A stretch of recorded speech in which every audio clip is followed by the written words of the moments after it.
मेरे इतने वर्षों की प्रतीक्षा और आज वो पूर्ण हो गई। स्वयं श्री कृष्ण मेरे समक्ष खड़े हैं। समय मिल गया आपको प्रभु। आपको अपने इस भक्त के समक्ष आना ही पड़ा। प्रणाम प्रभु।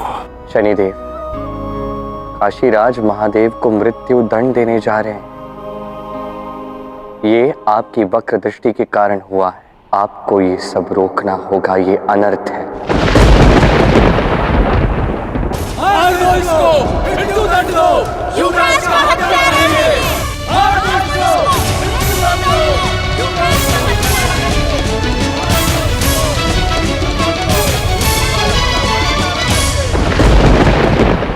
है। मैं तो केवल अपना कर्तव्य कर रहा हूं प्रभु। हठ पर तुम महादेव अड़े हैं।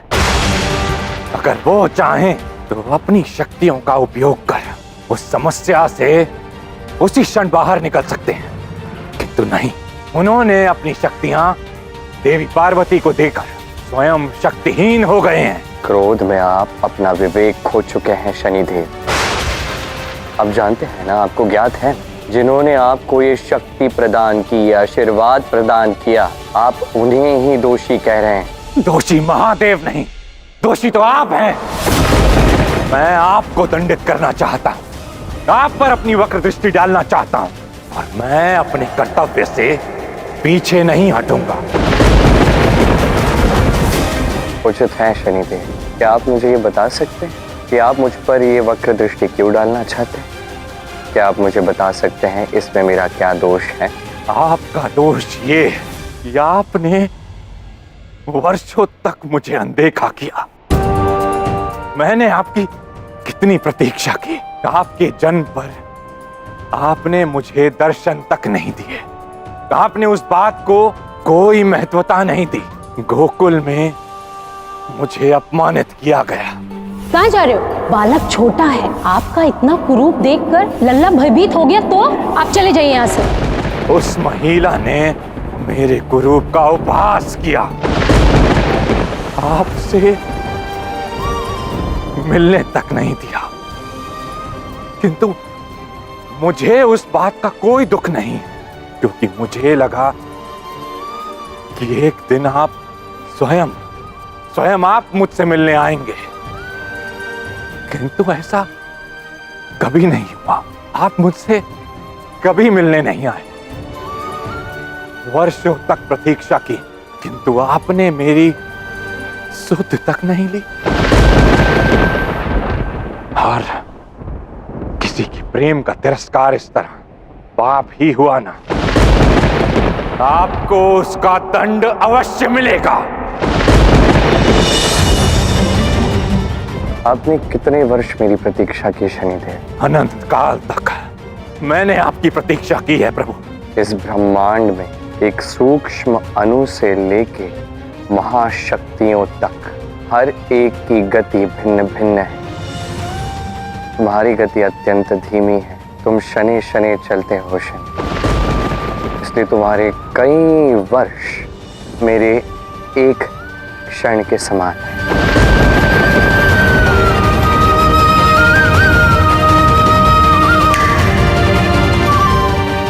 बस इतना सा ही समय हुआ है शनि, जिसे आप अनंत काल कह रहे हो, वो मेरे लिए केवल एक क्षण है।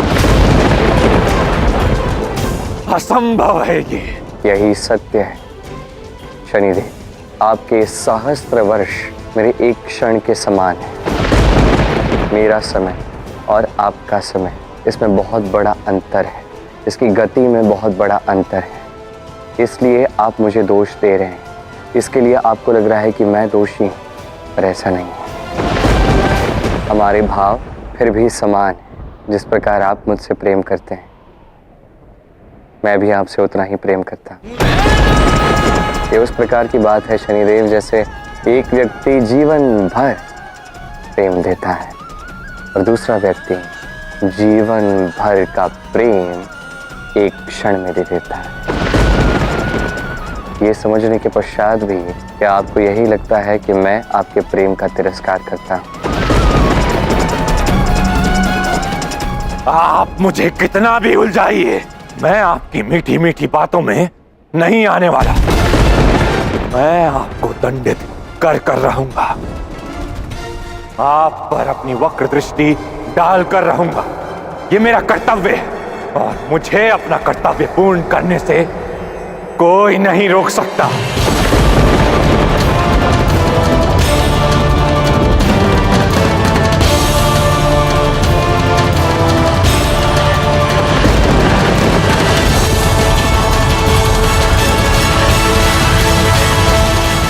हे देवी पार्वती, महादेव की शक्ति आप में निहित है।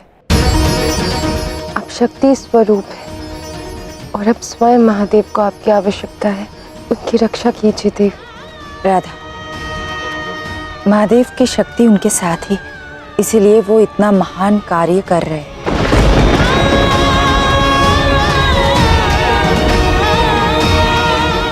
यदि आप इसे कर्तव्य समझ रहे हैं तो आप मेरी बात कदापि नहीं समझेंगे। आपको जो करना है आप कीजिए शनिदेव, अब मैं आपसे कुछ नहीं कहूंगा। हाँ, मेरा कर्तव्य ही मेरा लक्ष्य है।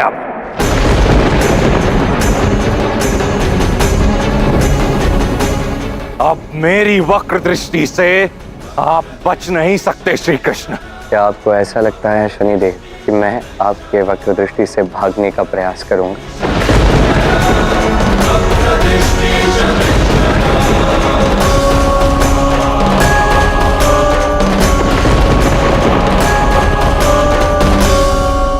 इस पापी पाखंड ने हमारे पुत्र की निर्मम हत्या की है। इसके मस्तक को भी इसके शरीर से काटकर अलग कर दिया जाए। राजन, मैं निर्दोष हूँ। मैं बार बार आपसे यही कह रहा हूँ कि मैंने ऐसा कुछ नहीं किया है। आपके पुत्र की हत्या मैंने नहीं की है। देखिए, किसी भी निर्दोष को दंड देना पाप होता है और मुझ निर्दोष को दंडित करके आप पापी बनने जा रहे हैं। तो अब पापी स्वयं को निर्दोष कह रहा है, किंतु तुम क्षमा के योग्य हो ही नहीं। ये तो अन्याय है राजन। आप क्रोध में निर्णय ले रहे हैं। आप कृपया अपने निर्णय पर पुनः विचार कीजिए। ये अन्याय मत कीजिए राजन। अब तुम मुझे न्याय करना सिखाओगे पापी? ले जाओ इसे। राजन, मेरी बात तो सुनिए।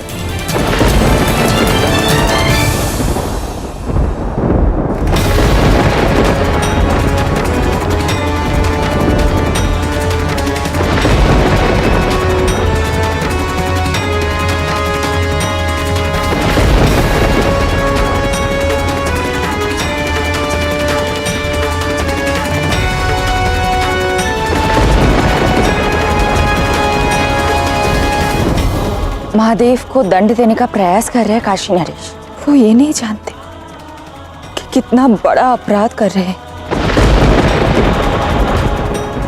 हे महादेव, शनिदेव श्री कृष्ण के ऊपर वक्र दृष्टि डालने जा रहे हैं। जग की समस्त शक्तियां तो आपके भीतर निहित है। आप तो अर्धनारीश्वर है। मैं स्वयं शक्ति बनकर आपके भीतर विराजमान हूँ। कृपा कर कुछ कीजिए महादेव।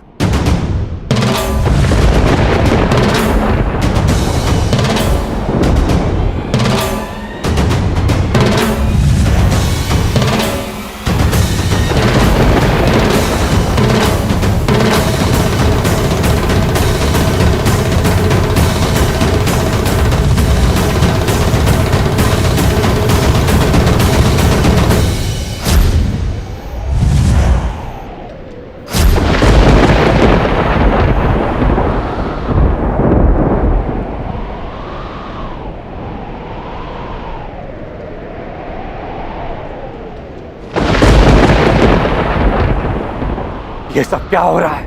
काल चक्र रुक गया है शनिदेव। ये तो छल है। आप काल चक्र को रोक सकते हैं, आप समय को नियंत्रित कर सकते हैं, किंतु उसका उपयोग आप मेरी दृष्टि का प्रभाव रोकने के लिए नहीं कर सकते। मैं समय को नियंत्रित नहीं कर रहा। ये कार्य किसी और ने किया है। कौन है ये? जो समय को नियंत्रण कर रहा है।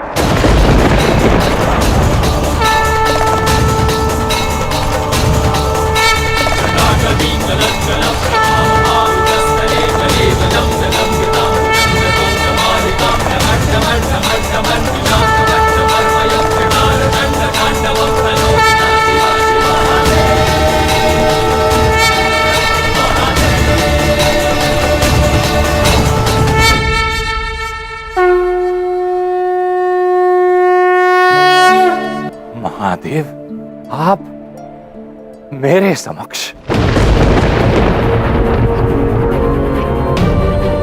आप यहाँ आए हैं, ये तो इस बात का संकेत है कि आपको राजा के दंड से मुक्ति मिल गई है। नहीं शनि, मैं अब भी वहीं काशी नरेश के समक्ष हूँ, जहाँ मैं निर्दोष होते हुए भी अपना दंड भुगतने के लिए तत्पर हूँ।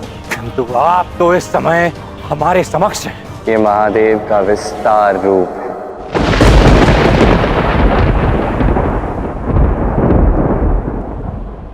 जो होकर भी इस संसार में नहीं होता। इस अविनाशी स्वरूप का कोई आदि नहीं, कोई अंत नहीं। इस रूप में महादेव इस ब्रह्मांड की हर दिशा में विद्यमान है।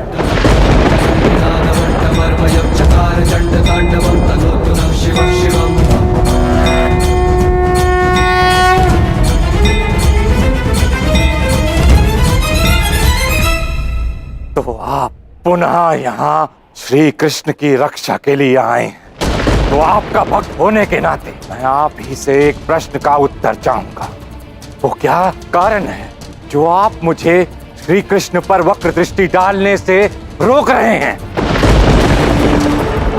आप ही ने तो मुझे कर्म फलदाता बनाया था। अब से ये संसार तुम्हें कर्म फलदाता शनि के नाम से जानेगा। बताइए, क्या त्रुटि है आखिर में? कर्म फलदाता तुम हो शनि, फिर भी इसका उत्तर मुझसे मांग रहे हो। किंतु आप मुझे मेरा कर्म करने से, मेरा कार्य करने से रोक रहे हैं। आप ही को मेरे प्रश्नों का उत्तर देना होगा। कहीं ये क्रोध आपको ही भस्म ना करते।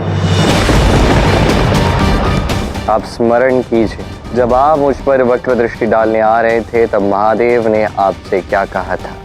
जब तक आप मुझे ढूंढकर मुझ पर अपनी वक्र दृष्टि नहीं डाल लेते और जब तक मेरे ऊपर उसका प्रभाव समाप्त नहीं हो जाता, तब तक आप श्री कृष्ण पर भी अपनी वक्र दृष्टि नहीं डालें। स्मरण है प्रभु। और देखिए, महादेव को अब तक दंड भी नहीं मिला और आप अभी से मुझ पर दृष्टि डाल रहे हैं।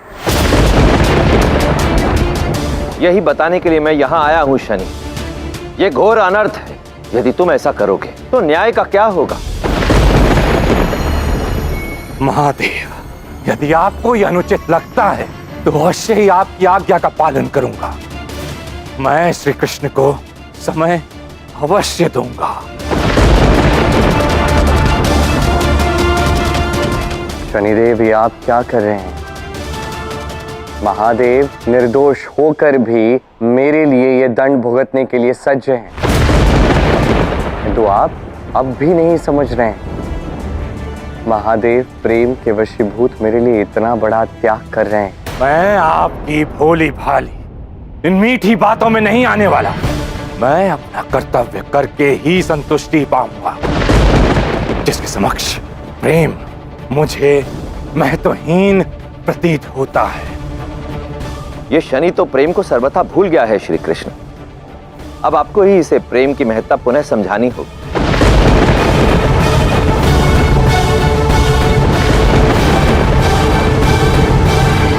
महादेव, मुझे नहीं लगता शनिदेव को प्रेम पर तनिक भी विश्वास होगा। विश्वास होगा, परंतु केवल तब जब इसे प्रेम की महत्ता स्वयं आप समझाएंगे।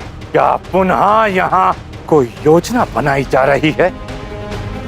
हे श्री कृष्ण, यदि आपने शीघ्र ही इसे वो सत्य नहीं बताया तो विवश होकर मुझे बताना पड़ेगा।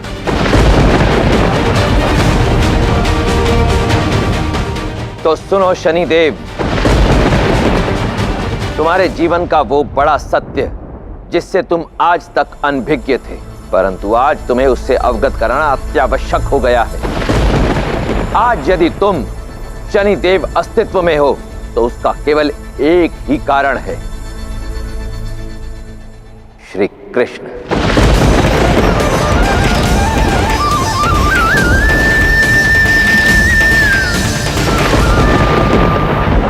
स्मरण करो वो समय जब तुमने कुपित होकर स्वयं अपने पिता सूर्यदेव पर अपनी दृष्टि डाली थी।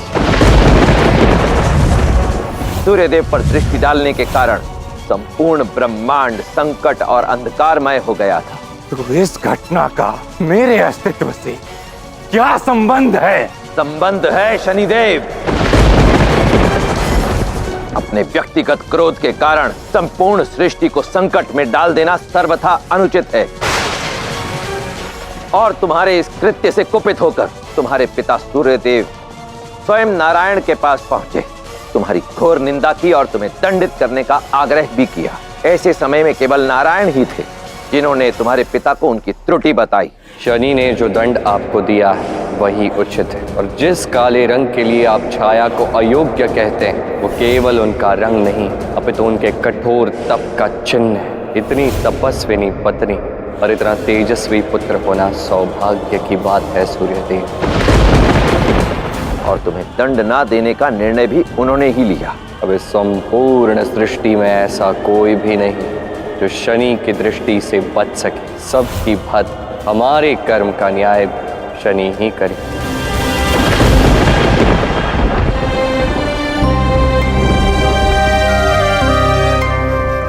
अब तुम ही सोचो, जिसने तुम्हारी रक्षा की, जिसके कारण तुम आज अस्तित्व में हो शनि, आज तुम उन्हीं पर अपनी वक्र दृष्टि डालना चाहते हो केवल इसलिए क्योंकि तुम्हें ऐसा प्रतीत होता है कि कभी भूतकाल में श्री कृष्ण ने तुम्हारा प्रेम, तुम्हारी भक्ति अस्वीकृत कर दी।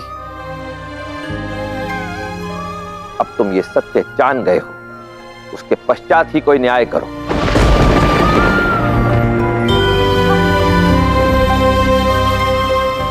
और सुनो शनि, तुम्हें शनि से शनि देव बनाने वाले भी नारायण हैं।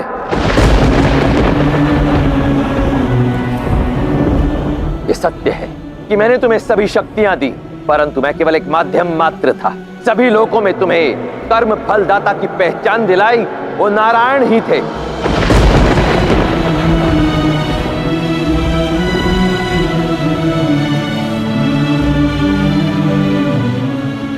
मैं तो सदैव ये सोचता रहा कि आपने मुझे कर्म फलदाता बनाया है। मैंने कहा ना शनि, मैं केवल एक माध्यम मात्र था, परंतु तुम्हें कर्म फलदाता के पद के लिए नारायण ने ही चुना था।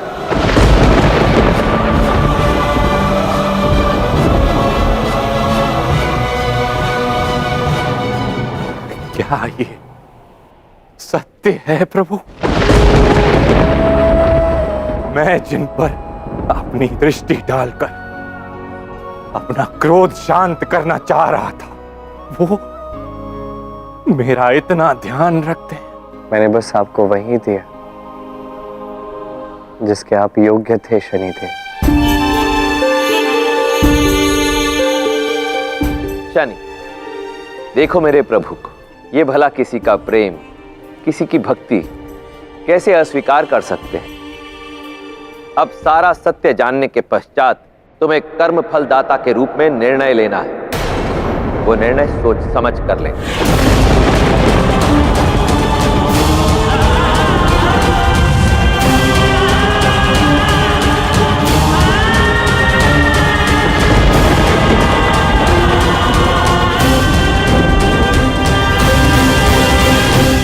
देखिए शनिदेव, महादेव आपको सब कुछ बता के चले गए। मैं बस आपसे इतना कहूंगा कि आप इस तथ्य से अप्रभावित होकर अपना निर्णय लें, क्योंकि मैं आपकी योग्यता पर विश्वास करता हूं। जैसा आपको उचित लगे आप ऐसा न्याय कीजिए। आपने मुझे बनाया, मुझे ये उपाधि दी, किंतु ये भी तो सत्य है ना प्रभु कि जब मैं गोकुल में आपके दर्शन करने आया तो मुझे अपमानित किया गया। मैंने वर्षों आपकी प्रतीक्षा की, किंतु आपने मुझे दर्शन नहीं दिए। मेरी बहन यमुना, उसे भी आपने विरह दिया, घोर विरह दिया।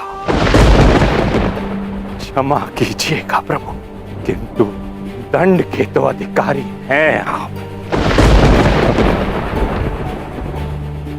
मेरा कार्य ही ऐसा है। कई बार सब मुझे अनुचित समझते हैं। मैं एक समय में अनेक समयों को जीता हूँ, अनेक ब्रह्मांडों में होता हूँ। मेरे कार्य का परिणाम अनेक वर्षों में ज्ञात होता है। अतः सामान्यतः मेरी गति को समझ पाना लगभग असंभव है। फिर भी यदि आपको ऐसा लगता है कि मेरी कोई त्रुटि है तो आप कर्मफल दाता हैं। आप वही कीजिए जो आपको उचित लगता है। मैं आपके कर्तव्य में बाधा नहीं बनूंगा।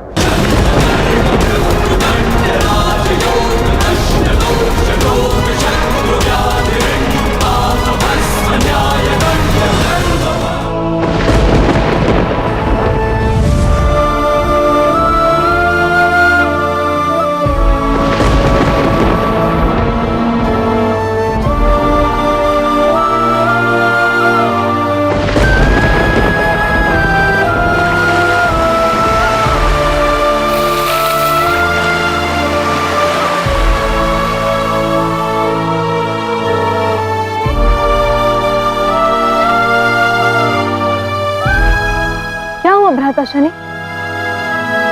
तुम्हारी पीड़ा मैं सहन नहीं कर पा रही हूँ। पहली बार उचित और अनुचित इसके द्वंद्व में फंस चुका हूं।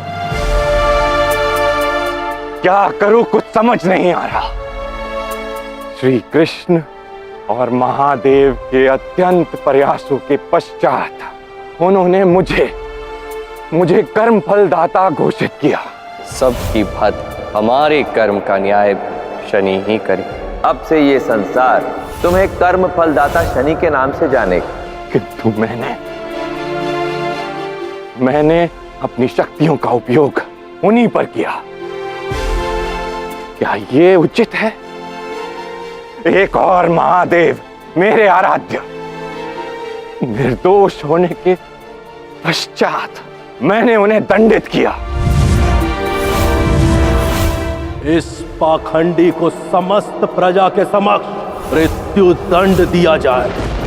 और दूसरी ओर श्री कृष्ण और राधा का विरह होने वाला है, वो भी मेरे कारण। मैं राधा और कृष्ण का संबंध विच्छेद कर दूंगा।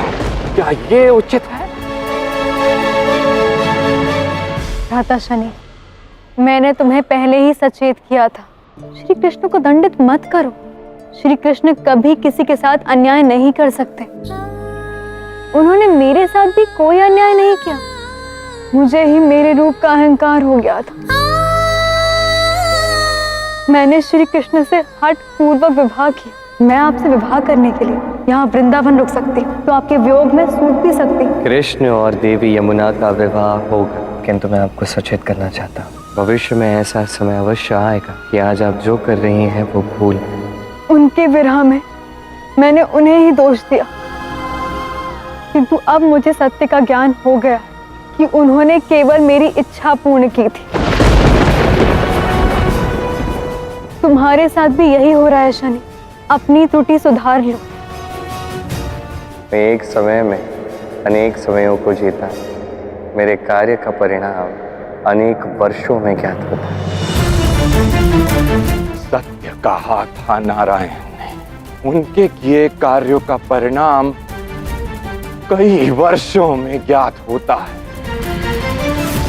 और इसीलिए तुम्हें ज्ञात हो चुका है आज, और तुम्हारा क्रोध शांत हो चुका है। हाँ, यही तुम्हारे साथ हुआ है शनि। हमारी तपस्या और प्रेम का परिणाम श्री कृष्ण ने हमें दे दिया। मुझे सत्य का ज्ञान हो गया है, किंतु उससे पहले मैं सर्वप्रथम कार्य करूंगा और उसके पश्चात श्री कृष्ण पर वक्र दृष्टि डालूंगा। क्या तुम्हें सत्य का ज्ञात हो गया है, फिर भी तुम उसी विषय में सोच रहा हूं, किंतु उससे पूर्व मुझे महादेव को दिया वचन पूर्ण करना होगा। यदि शनि को यही न्याय लगता है तो मुझे ये दंड भी स्वीकार है।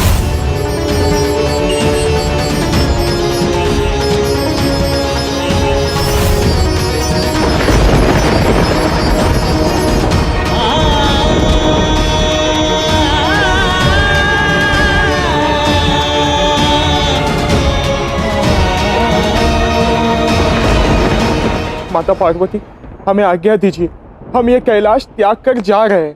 अरे गण प्रेतो, आप सबके बिना तो कैलाश वीरान हो जाएगा, किंतु आप सब यहाँ से क्यों जाना चाहते हैं? माते, हमें ये भ्रम था कि महादेव केवल हम सबसे अधिक प्रेम करते हैं, पर आज ये ज्ञात हुआ कि वो हमसे नहीं बल्कि श्री कृष्ण से अधिक प्रेम करते हैं। अब देखिए ना, उनके लिए कितना कुछ कर रहे हैं वो। नहीं नहीं, ऐसा कुछ नहीं है। मेरी बात समझने का प्रयास कर। वो महादेव के आराध्य है, इसीलिए उनकी रक्षा करने के लिए महादेव प्रयास कर रहे हैं। किंतु महादेव हमारे आराध्य हैं और उन्हें दंडित होता हुआ हम नहीं देख सकते। अरे आप लोग कहाँ जा रहे हैं?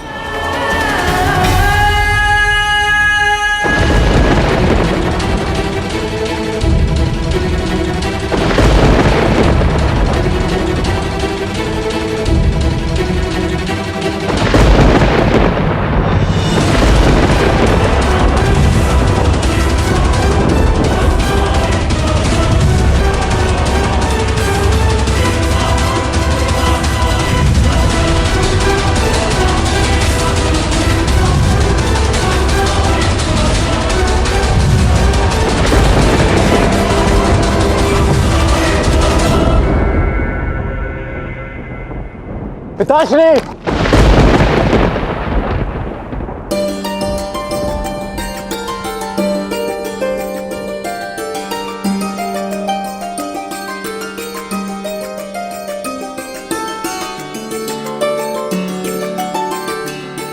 पुत्र,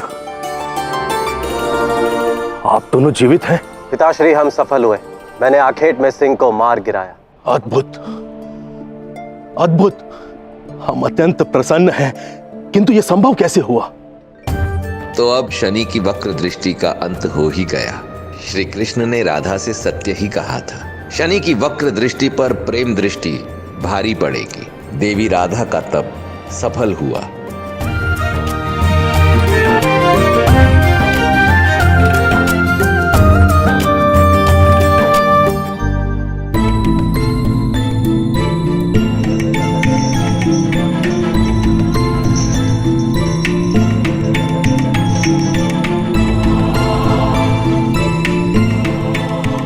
मुझसे त्रुटि हो गई तपस्वी जी, मुझे क्षमा कर दें। मुझे भ्रम हो गया था, किंतु अब मेरा पुत्र सफलतापूर्वक आखेट से लौट आया है। यह सब आपके आशीर्वाद से हुआ है। अरे राजन, त्रुटि तो किसी से भी हो सकती है, क्षमा मांगने की कोई आवश्यकता नहीं है। महत्वपूर्ण बात तो यह है कि समय रहते सत्य सबके समक्ष आ गया, क्योंकि कहीं विलंब हो गया होता तो ये दरिद्र ब्राह्मण तो शीश विहीन हो गया होता। उचित कहा ना शनि?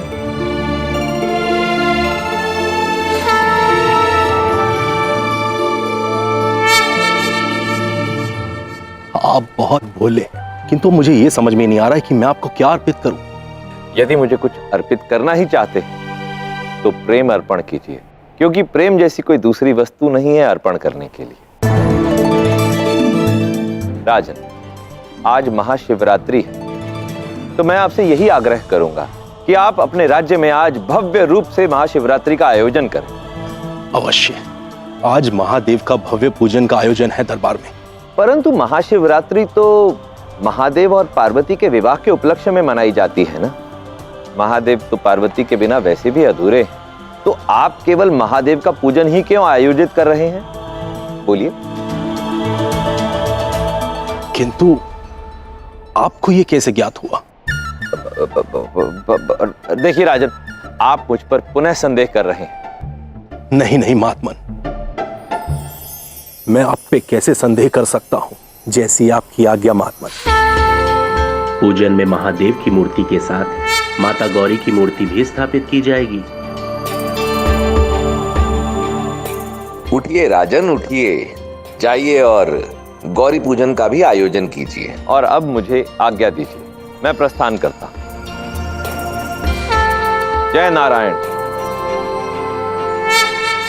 महादेव शनिदेव की वक्र दृष्टि से मुक्त हो गए। हाँ गौरी, और ये भी तो अच्छा हुआ, काशी नरेश भी गौरी पूजन करेंगे। किंतु आपके गण प्रेत क्रोध में कैलाश त्याग कर निकल गए हैं। ये तो अच्छा नहीं हुआ गौरी, मुझे अभी उन्हें वापस बुलाना होगा।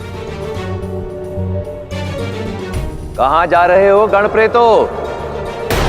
क्षमा कीजिए महादेव जी, हमें जाना ही होगा। हमें पता नहीं था हमसे भी अधिक कोई प्रिय हो सकता है, जिनके लिए वो अपने प्राण भी त्याग कर सकते हैं। अच्छा, तो तुम्हें ईर्ष्या हो रही है, परंतु स्मरण रहे, कैलाश भूमि पर ईर्ष्या जैसे भाव के लिए कोई स्थान नहीं है। यहाँ केवल प्रेम का ही स्थान है। यदि अपने महादेव से तनिक भी प्रेम करते हो तो तुरंत शीघ्रातिशीघ्र लौट आओ। महादेव जी हमसे रूठ गए, हमें तो अभी कैलाश वापस जाना होगा। चलिए चलिए। महादेव, आप और आपके गणप्रीत कैसे झूठा स्वांग रचते हैं। कितना अद्भुत है आप सबका प्रेम। आपके गण आपके जैसे ही भोले हैं। जैसा आराध्य वैसे उसके भक्त। केवल एक शनिदेव अब जाकर शांत हुए। नहीं गौरी, शनिदेव ने तो अभी केवल मुझे ही मुक्त किया है।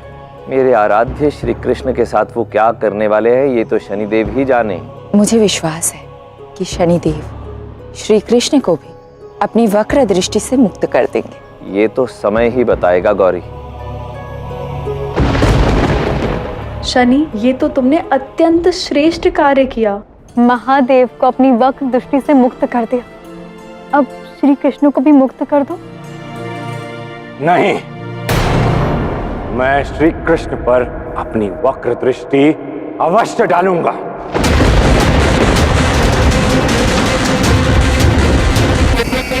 तुम क्या कह रहे हो शनि? अब तुम्हें सत्य का ज्ञात हो गया है, फिर भी तुम उन्हें मुक्त नहीं करोगे? कदापि नहीं, मैं उन पर अपनी वक्र दृष्टि अवश्य डालूंगा। आज तुम्हें अपना भ्राता कहते हुए मन दुखी हो रहा है शनि। मेरा भ्राता कभी ऐसा कर नहीं सकता था। मेरा भ्राता शनि कभी अन्याय नहीं कर सकता। किंतु उसके पश्चात भी मैं श्री कृष्ण पर अपनी वक्र दृष्टि डालूंगा। सहनी होगी उन्हें मेरी वक्र दृष्टि।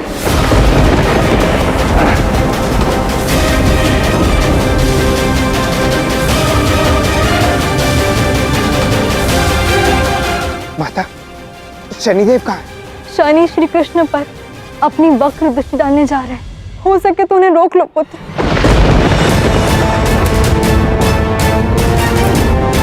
हाँ माता। तो अब वो शुभ समय आने वाला है। सत्य ज्ञात होने के पश्चात भी शनिदेव श्री कृष्ण के ऊपर वक्र दृष्टि डालने का विचार नहीं त्यागा। शनिदेव को सत्य बताना निरर्थक रहा।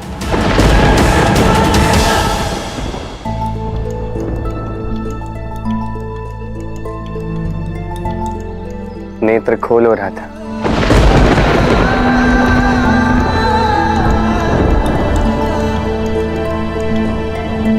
कृष्ण, क्या हुआ? शनिदेव ने महादेव और तुम्हें मुक्त कर दिया ना? शनिदेव ने महादेव को मुक्त किया। मेरे विषय में वो क्या सोच रहे हैं, इस विषय में मुझे कुछ भी ज्ञात नहीं है। किंतु क्यों? मैं नहीं जानता राजा। शनिदेव के न्याय में कोई भी हस्तक्षेप नहीं कर सकता। शनिदेव। सांब, तुम पुनः लौट आए। हाँ शनिदेव, कृपया कर इस बार तो मेरा आग्रह स्वीकार कर लीजिए। आप श्री कृष्ण पर अपनी वक्र दृष्टि डालने जा रहे हैं, तो फिर मुझे भी वो दृश्य देखना है प्रभु। जैसा अन्याय उन्होंने आपके साथ किया है, वैसा ही अन्याय उन्होंने मेरे साथ भी किया है प्रभु। जैसा कटु व्यवहार आपके पिता सूर्यदेव ने आपके साथ किया था, वैसा ही कटु व्यवहार मेरे पिता वासुदेव श्री कृष्ण ने मेरे साथ किया। पर प्रभु, यदि मैं उन्हें दंडित होते हुए देख लूं तो मेरा प्रतिशोध पूर्ण हो जाएगा। सांब, मैंने तुम्हें पहले भी सचेत किया था, मुझसे दूर रहो। मैं कर्म फलदाता हूं, मनोभाव को अच्छे से समझता हूं। क्या उचित है और क्या अनुचित है उसका ज्ञान है मुझे, और अभी मुझे कृष्ण के समक्ष जाना है, किंतु तुम्हें तुम्हारे कर्मों के अनुसार उसका दंड अवश्य मिलेगा।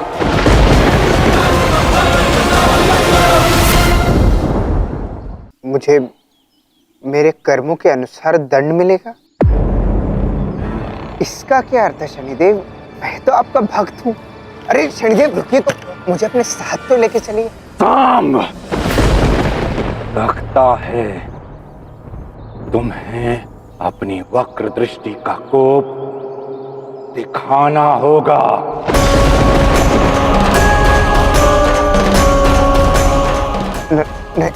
नहीं प्रभु, मैं तो आपका भक्त हूँ। मुझे अपनी दृष्टि से दूर रखिए।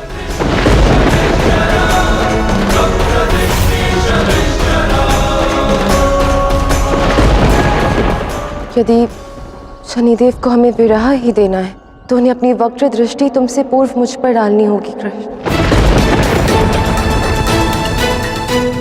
नहीं राधा, ये सब तुम क्या कह रही हो? नहीं, तुम शनिदेव की दृष्टि से दूर रहोगे, मेरे लिए तुम ये कष्ट नहीं उठाओगे। नहीं कृष्ण, यदि ये विरह हुआ तो इसकी सबसे अधिक पीड़ा मुझे ही सहनी होगी। कृष्ण, शनिदेव को तुम्हारे साथ साथ मुझ पर भी अपनी वक्र दृष्टि डालनी होगी। जैसी आपकी इच्छा देव।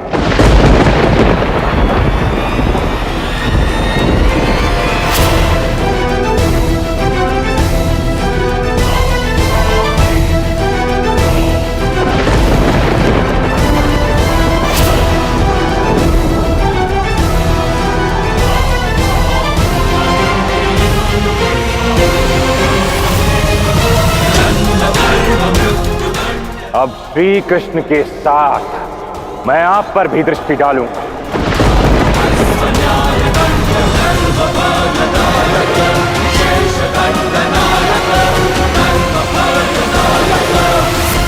क्षमा कीजिएगा कृष्ण, किंतु मैं कर्तव्यबद्ध हूं, मुझे आप पर दृष्टि डालनी ही होगी।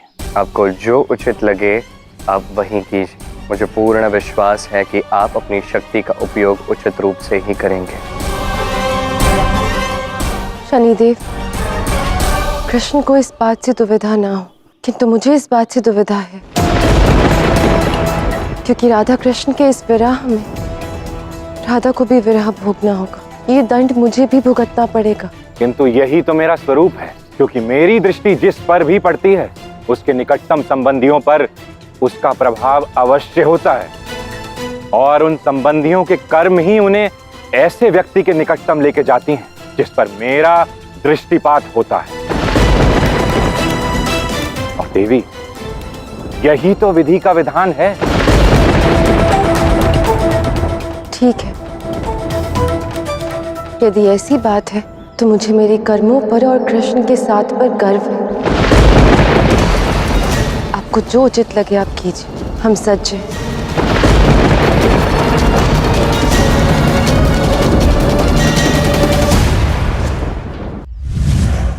शनि, लौट जाओ यहाँ से। तुम जो करने जा रहे हो वो अनर्थ है। अपनी बहन की बात मान लो शनि। इस कृत्य से तुम अपनी छवि को कलंकित कर लोगे। क्षमा करना बहन यमुना, किंतु आज इतने समय के पश्चात श्री कृष्ण मेरे समक्ष आए हैं। मैं इस समय की प्रतीक्षा कब से कर रहा था। आज मैं कर्तव्यबद्ध हूं। मैं अपने कर्तव्य से पीछे नहीं हटूंगा। ये कर्तव्य नहीं, मूर्खता है।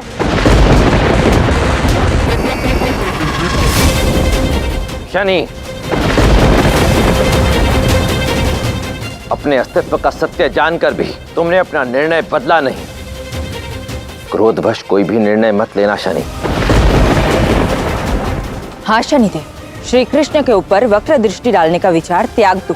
इसमें आपका कल्याण नहीं हो सकता। क्षमा कीजिएगा देवी पार्वती। कर्म फल दाता का कर्तव्य तो केवल कर्म फल देना ही है।